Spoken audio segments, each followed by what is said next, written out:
Assalamualaikum warahmatullahi wabarakatuh. Perkenalkan, saya Najwa Preni dari kelas 11 MPK. Di sini saya ingin menjelaskan pengertian kolonialisme dan imperialisme dan faktor penyebabnya. Jauh sebelum merdeka, Indonesia pernah berada di masa kolonialisme dan imperialisme. Pengertian kolonialisme merupakan suatu paham mengenai penguasaan wilayah atau negara oleh bangsa lain dengan maksud untuk memperluas wilayah kekuasaan bangsa tersebut. Sedangkan imperialisme adalah sistem politik yang bertujuan menjajah negara lain untuk mendapatkan kekuasaan dan keuntungan yang lebih besar. Faktor penyebabnya kolonialisme dan imperialisme yaitu pada tahun 1492 penemuan dunia baru mengantarkan Eropa pada era eksplorasi maritim. Selama 1 abad terakhir, para penjelajah Portugis mencoba melewati wilayah Muslim untuk berdagang dengan negara-negara Afrika Barat, sekaligus eksplorasi di wilayah Hindia untuk rempah-rempah sebagai dagangan mereka yang sangat laku di Eropa. Akhirnya, Portugis mengirim armada penjelajah untuk melakukan ekspedisi ke perairan Afrika. Saat melakukan ekspedisi tersebut, mereka menemukan jalan menuju Hindia yang dapat diakses melalui Tanjung Harapan di India. Pada tahun 1498, armada Portugis yang dipimpin oleh Vasco da Gama akhirnya berhasil mendarat di India melalui jalur laut. Dari sini lahirlah kerajaan kolonial Portugis pertama di India, sekaligus mendirikan pusat bisnis di beberapa wilayah tersebut dari India.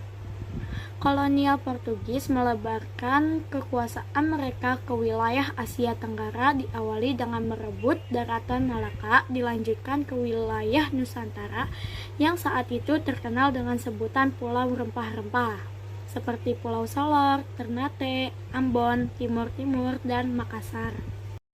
Portugis pada saat itu selain mencari rempah-rempah untuk diperdagangkan juga mempunyai misi lain, yaitu menyebarkan agama Kristen di Nusantara bagian timur.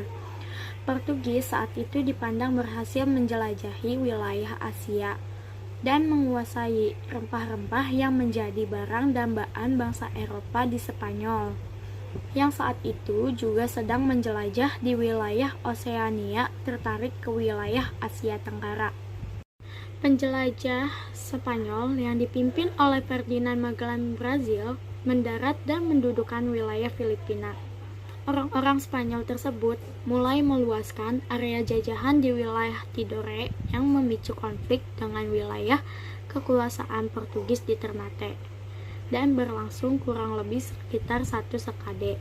Akhirnya, dua penjajah ini berhasil melakukan gencatan senjata dan mengakhiri dengan perjanjian Zaragoza pada tahun 1529 yang hasilnya membagi wilayah kekuasaan dari dua kubu tersebut, yaitu wilayah Filipina tetap milik Spanyol, sedangkan Kepulauan Maluku milik Portugis.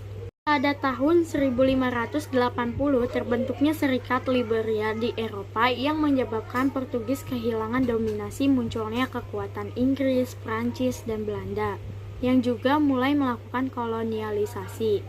Di sini Belanda menjadi penyebab utama jatuhnya kerajaan Portugis dengan mengambil semua wilayah kekuasaannya di Asia, terutama di wilayah Malaka dan Nusantara.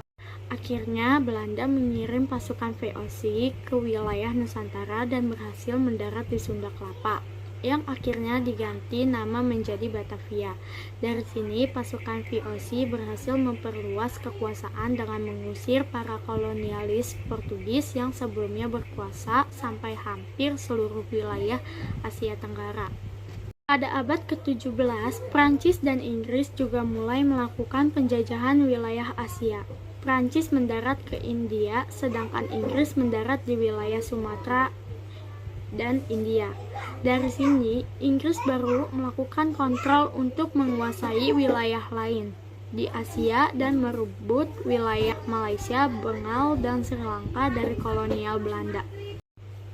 Pada abad ke-19, Inggris memutuskan untuk mengambil peran lebih di wilayah Malaysia.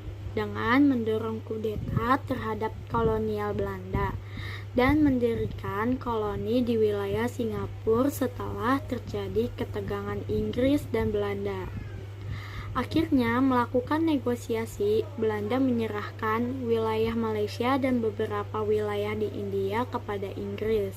Sebaliknya, Inggris menyerahkan kekuasaan di Sumatera sekaligus memberikan hak supremasi atas wilayah Nusantara menjadi milik Belanda. Sekian video penjelasan dari saya, kurang lebihnya mohon maaf. Wassalamualaikum warahmatullahi wabarakatuh.